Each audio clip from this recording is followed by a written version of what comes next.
Good morning, student. Yesterday I have told you about the lesson, the method of calculating national income, and at morning I have concluded this lesson. I have done all the three methods which calculate the national income, and you have tried your best to understand the meaning of national income and the calculating method of national income. मैंने सुबह भी तीनों methods के बारे में एक बार और चर्चा आपसे की थी और आपको रिकॉल करवाया था कि हमारे जो तीनों मेथड हैं राष्ट्रीय आय निकालने के, उनसे हम राष्ट्रीय आय निकालने के कैसे निकालते हैं, चाहे वो वैल्यू एडिड मेथड हो जिसको हमने प्रोडक्शन मेथड भी कहा, इनकम मेथड और एक्सपेंडिचर मेथड। तीनों के जो स्टेप्स हैं वो मैंने आपको कई बार बताए इस वीडियो में। अब इस चैप्टर्स में देखिए न्यूमेरिकल्स भी आते हैं नेशनल इनकम अकाउंटिंग में, लेकिन न्यूमेरिकल्स यहाँ करना संभव नहीं है, तो इसलिए जब हमारी क्लास ओपन होगी तब मैं वहाँ पे आपको इस चैप्टर से न्यूमेरिकल कराऊंगा। लेकिन क्योंकि समय हमारे पास बहुत क्रूशियल समय चल रहा है, तो इसलिए मैं आज से एक नया लेसन शुरू करता हूँ। This lesson is money. तो first the thing is that in economics when we called money, तो मनी का बहुत बड़ा रोल है इकोनॉमिक्स में। सारी इकोनॉमिक एक्टिविटीज़ जो है वो मनी से ही चलती हैं। तो सबसे पहले डेफिनेशन, जो करेक्ट डेफिनेशन है मनी की, a thing which is commonly accepted as a medium of exchange. A thing which is commonly accepted as a medium of exchange is called money. एक ऐसी वस्तु जो विनिमय के लिए हमें सभी जगह सर्वमान्य होती है, उसे हम मनी कहते हैं, उसे हम मुद्रा कहते हैं। मतलब सर्वमान्य पूरे समाज में, जैसे हमारे देश में सर्वमान्य मनी हमारा रुपया है, यूएस में डॉलर है, अलग अलग कंट्री में अलग अलग उनकी मनी है जो वहाँ पे एक्सेप्टेड है एक्सचेंज के लिए, तो उसमें हम कहते हैं मनी। किसी भी अर्थव्यवस्था में आपको पता है कि मनी का बहुत बड़ा रोल होता है। लेकिन मनी के इंट्रोड्यूस से पहले अगर मैं बात करूं मनी से, तो किसी भी देश की अर्थव्यवस्था में इससे पहले एक और सिस्टम था जिसे हम कहते थे barter system. Barter system means barter system of exchange is a system in which goods are exchange for goods, जहाँ पर वस्तु के लिए वस्तु का आदान प्रदान किया जाता था।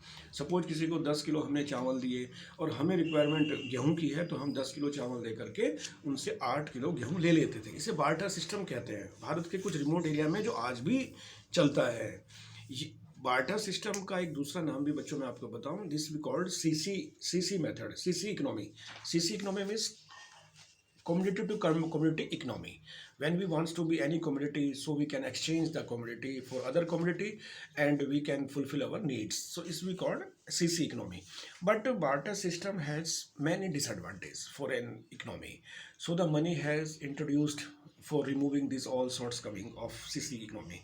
So my question is that what are the shortcoming of barter system? Number one, double coincidence of wants. Suppose you wants to be any things and I want also these things, so how can this possible that we can exchange the one commodity to other commodity? The first shortcoming is, जो पहली कमी थी इस system में वो थी double coincidence of wants.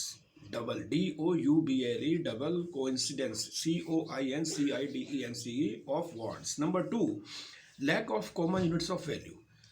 इसमें एक बहुत बड़ी समस्या ये है सीसीसी इकोनॉमी में, कम्युनिटी टू कम्युनिटी इकोनॉमी में या बार्टर सिस्टम में, कि इसमें हम वैल्यू का पता नहीं लगा पाते कि एक्चुअल जो कम्युनिटी की वैल्यू है वो कितनी है।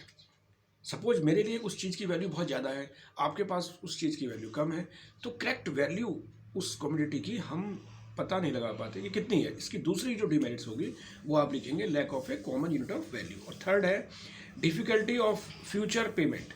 ये भी एक बहुत बड़ी समस्या है बार्टर सिस्टम में।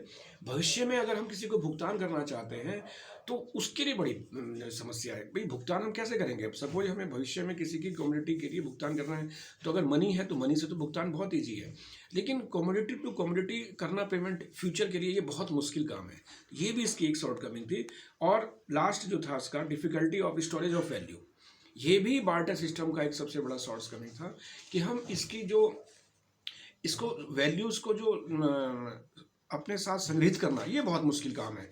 आज किसी चीज़ की कम्युनिटी की हमें बहुत ज़रूरत है, ये ज़रूरी तो नहीं कि कल भी हमें उसी कम्युनिटी की इतनी ही ज़रूरत हो। क्या पता हमारी जो वांट्स है वो कल कम हो जाए। सपोज कुछ चीज़ों की आवश्यकता हमें गर्मियों में बहुत पड़ती है लेकिन सर्दियों में नहीं पड़ती। कुछ वस्तुएं ऐसी हैं जिसकी हमें सर्दियों में बहुत ज़रूरत पड़ती है, गर्मियों में नहीं पड़ती। तो ये जो है डिफ़िकल्ट है वैल्यू निकालना इन फ्यूचर के लिए। तो ये बार्टर सिस्टम्स के कुछ ड्रॉबैक्स रहे, जिसके कारण सभी देशों में एक मुद्रा जो हम कहते हैं मनी इंट्रोड्यूस हुई। और मनी इंट्रोड्यूस होने का कारण भी यही था कि जो इकोनॉमी में शॉर्ट्स कमिंग्स हैं उनको दूर करना। जैसे मैंने बताया सीसी जो हमारी इकोनॉमी थी, कम्युनिटिव इकोनॉमी या barter system, there have many drawbacks. So now my next topic for this chapter in money chapter is the form of money. Money के प्रकार, क्या इसके क्या प्रकार होते हैं मनी के प्रकार. देखिए मनी के अगर मैं बात करूं आपके सिलेबस के अकॉर्डिंग, तो यहाँ पे हमें फिएट मनी, एक आप नया वर्ड सुनेंगे, FIAT fiat money, and fiduciary money, FIDUCIARY fiduciary money, है ना. एक तो आपके पास हो गया फिएट मनी, एक हो गया आपके पास फेडरस मनी, और फिर एक और आप कॉन्सेप्ट पढ़ेंगे full bodied money and credit money. Full bodied money and credit money. So we will discuss all these four forms of money in this chapter. Number 1 is fiat money, number 2 is fiduciary money, number 3 is full bodied money, or number 4 is credit money. This is in your syllabus.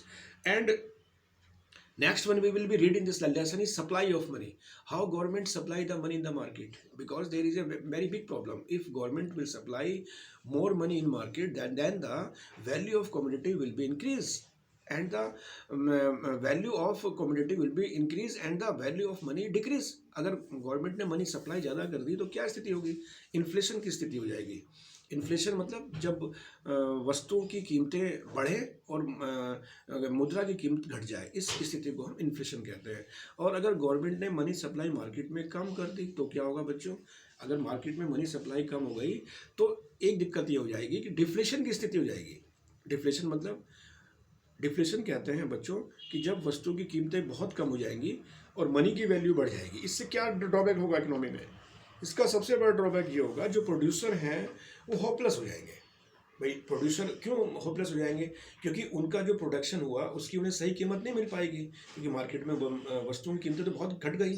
तो दोनों ही स्थितियों को balance करने के लिए government को money of supply की तरफ बहुत ध्यान देना पड़ता है.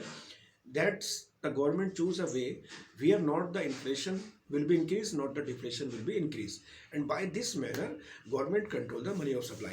मैं इस दोनों टॉपिक के बारे में जो मैंने बताया आपको, forms of market, forms of money, और दूसरा मैंने बताया आपको सप्लाई ऑफ मनी, इनके बारे में मैं आपको विस्तार से चर्चा करूँगा कल सुबह. तीसरी बात मैं आपको ये बताना चाह रहा हूँ, आज के क्वेश्चन लिखिए आप, डिफाइन मनी, मनी को डिफाइन करिए. Define barter system, barter system क्या था, and the CC economic system. CC economic system is the other name of barter system, commodity to commodity system, and what are the drawbacks in barter systems. ये 3 question मैंने आपको दिए, आप 4 बजे तक मुझे इनको लिख के दिखाइए. देखिए मैं आपको इसीलिए बहुत हल्की स्पीड से चल रहा हूँ कि आप अपना काम बड़े मज़े से करें, बड़े मज़े से सुने, देखें, समझें. अभी मैं आपको एक लिंक भी भेजता हूँ इसका, उस लिंक को भी पढ़ें. और कल हम बात करेंगे फॉर्म्स ऑफ मनी और supply of money. Okay, thank you very much.